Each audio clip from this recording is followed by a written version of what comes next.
Kaya para sa akin talaga medyo may kahinaan etong si Senator JV, no? Medyo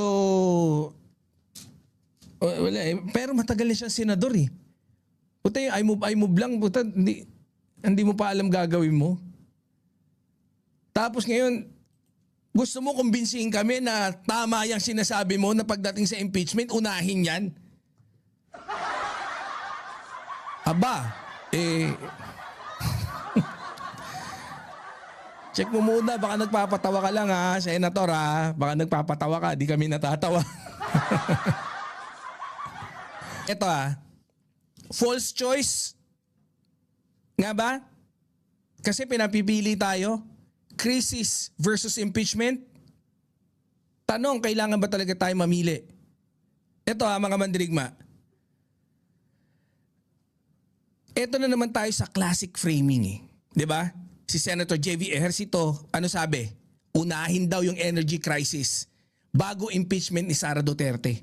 The likes of Guanzon, the likes of Robin Padilla, and the likes of the other mga DDS na walang kwenta. Pero hindi siya DDS. 'Di ba? For all we know, DDS na DDS talaga yung mga yan. Grabe, no? Kaya hindi ko alam kung hindi niya ba alam, 'di ba? Yung mga agencies ng gobyerno which is pertaining dun sa mga let's say yung mga iba't ibang departamento.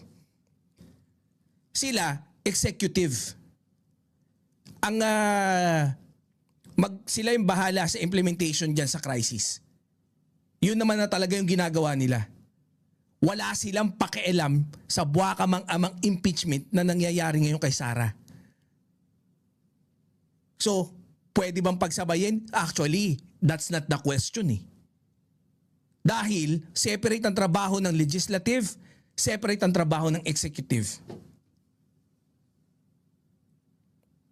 Kung papakinggan mo yung sinabi niya, akala mo logical eh, di ba? Pero himayin natin, si JV Ejercito naglatag ng priority framing. Kala mo naman napakagaling.